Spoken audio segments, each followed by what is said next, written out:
Hello there, and welcome to this video guide on writing to describe.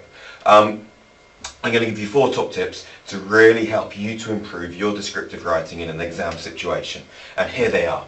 Top tip number 1, I want you to lie. Your mum tells you not to do it. I'm telling you that the best way to get a good mark here absolutely is to lie.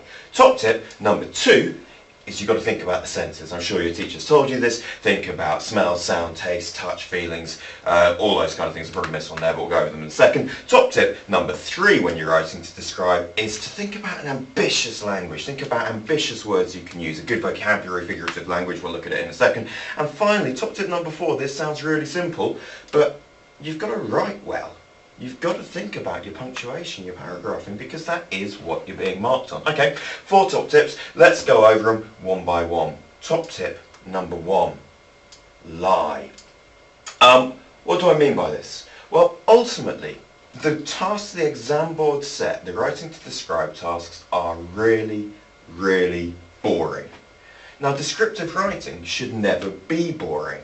It should be interesting, it should be creative.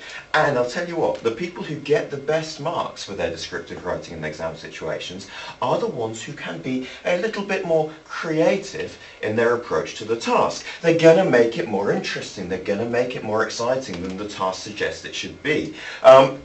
Remember, and here is your top tip, the examiner has no idea who you are or where you are. So when they ask you to describe yourself or something near you, you do not have to be the person who they think you are. Let me show you what I mean, okay?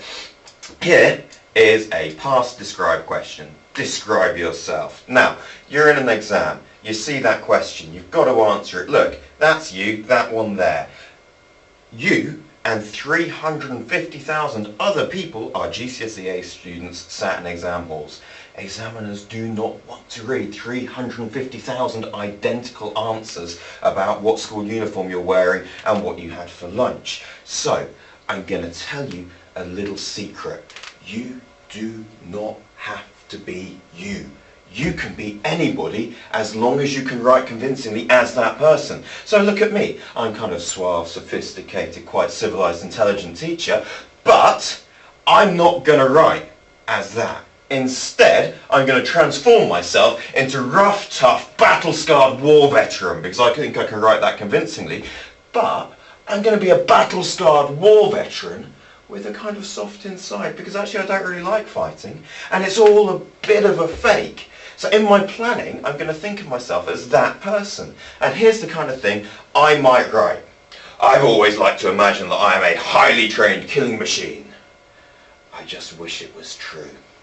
My physical build is undoubtedly intimidating. Old ladies cross the street to avoid passing me, and I've seen little girls burst into tears after just one glimpse at my bulging biceps.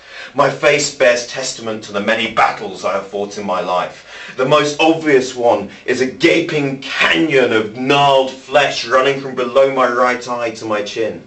If the guys at work knew that this was where my wife hit me with a frying pan, I'd never live it down.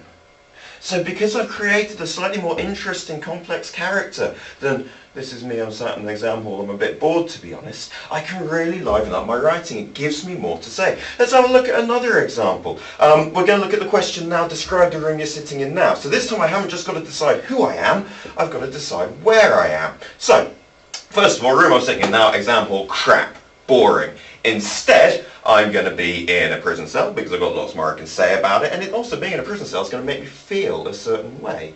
I'm going to feel trapped, I'm going to feel miserable, I might feel alone, and that's going to give my writing a certain extra quality, but I'm not going to stop just with, okay, it's me in a prison cell. No, I am going to be some kind of socialite, rich girl, daddy's girl stuck in a prison cell. Think the Cher character from, I've forgotten the name of the film now, but you know the one I mean. Anyway, think her. So she's in a prison cell, I'm her, what am I going to say? Well, I might say something like this. This place is kind of gross. Even just the bed is about the most nauseating, grotesque thing I've ever seen in my life. It smells like somebody died in it. And to be honest, if I have to spend one more night here, I just might too. There's not even a proper toilet. Just a bucket in the corner where what's a girl like me supposed to do with that? And they expect me to slop it out myself. You I just wish my daddy was here to take me away. Sometimes I sit in the corner on the cold concrete floor and stare out of the tiny little window and dream of home. So I'm describing the room I'm sitting in now. Obviously it's a different room, but the examiner doesn't know where you are, so they can't do anything about that. Describing an interesting room, but I'm doing it in the way that I think this character here would do it. And I'm picking the language, the kind of vocabulary that they would use. I'm phrasing it the way I think they would phrase it, and I'm noticing the things that they would notice. And again, it just livens up your writing. It makes it so much more exciting. And it means you can be anybody and you can be anywhere. You could even decide before the exam who you're going to be. I always think kind of a Hannibal Lecter type character is quite interesting to write as, but it's up to you. Okay, so that's top tip number one. You're going to lie. You're going to lie about who you are, you're going to lie about where you are, and you're going to do it really convincingly, and that's going to affect the way you write, the language you choose, all the rest of it. It's time for top tip number two, and this is the obvious one. It's appealing to the reader's senses. Okay, for this we need another exam task. Describe your nightmare world. And, well, my nightmare world is kind of big children's party with big fluffy characters and screaming kids everywhere, yeah? That would work. I can describe that really well. I can make it sound terrifying, those ugly smelly kids. But I'm going to do it even better if I'm not myself, nice young enthusiastic teacher, quite like kids. I really should anyway, it's part of the job. Instead, I'm going to be this big grumpy Victor Meldrew type character, grouchy old man, wants nothing to do with any of it, because you can see the conflict between the two. It's a really happy place, but I'm a really miserable old sod. So I'm going to write as him, and here is the kind of thing I might write. This is a nightmare too horrible to imagine. A world which just does not bear thinking about, let alone describing. Your ears are constantly assaulted by the whining, shrieking laughter of happy children. What can they possibly have to be happy about? Stuffing their snotty faces with lurid pink foul-tasting confections of every variety. It makes me shudder. I feel like it's a conspiracy. Even the air smells sweet and the grass beneath my feet feels somehow bouncy. Okay, so I'm describing quite a nice place, but in a really miserable, grouchy kind of way. And I'm appealing to the five senses. Have a look at this. Sense number one, your ears are constantly assaulted by the whining, shrieking laughter of happy children. Well, that's something I can hear. Then I've got something I can see, the lurid pink confections, yeah? And I mentioned how they taste, so I've got the taste in there. Down the bottom, I've got the air smells sweet, so there's a smell and a feeling the grass feels bouncy beneath my feet. Now, you don't want to be too unsubtle with this. If your writing becomes a list of all I could smell was, all I could taste was, all I could feel was, then it gets really dull. So you want to be throwing these in throughout because they can give more detail to your description, but don't go over the top because it gets really dull. So that is top tip number two, senses. And we're nearly there because the last two top tips are really straightforward. Top tip number three is you've got to use ambitious language. What do I mean by ambitious language? Well, first and foremost, you've got to use as wide a vocabulary as possible. I've done another video on vocabulary choices featuring these guys, the Seven Dwarfs, so I suggest you have a look at that. I'm not going to go into too much detail here, but you need to use as many ambitious words as possible. Then, think about figurative language, similes, metaphors. You can maybe use some personification, that kind of thing, because it will make your description come alive. And also think about the kind of language or tone your persona would use. So the character you've created to write as, what sort of words would they choose? So be ambitious. You want to be using some sophisticated language, but at the same time think about, well, how would they say it? Because it will give your writing that extra quality that we're looking for. So that's top tip number three, ambitious language. And our final top tip, and this is the really painfully obvious one, is you've got to write well. You're being marked on your writing, so it's so important to get the basics right. Think about your spelling. Now, don't think about spelling at the cost of vocabulary. You're better to use a difficult word and spell it slightly wrong than you are not to use that word, but you want to spell as well as you can, yeah? It is important.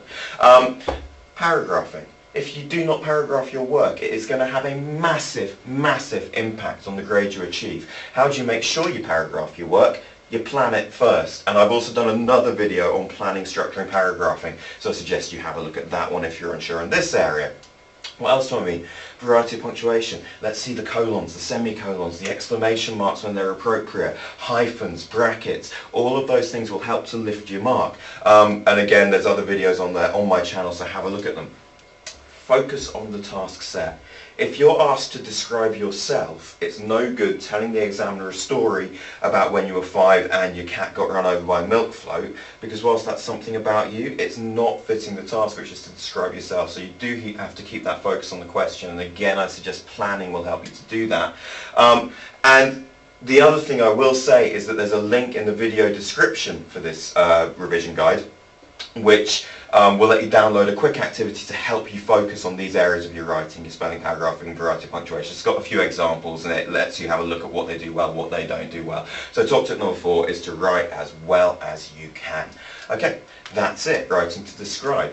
4 top tips. Number 1, lie. Create an interesting persona. Be somebody more interesting than yourself. Top tip number 2, appeal to the reader's senses. Sight, sound, touch, taste, smell. Top tip number 3, ambitious language. Take risks, use similes, metaphors, go over the top. This is creative writing, this is English. Show off with your language. And finally, top tip number 4, write well. Hope this has been helpful. Don't forget to have a look at that resource in the video description, and good luck with the exam.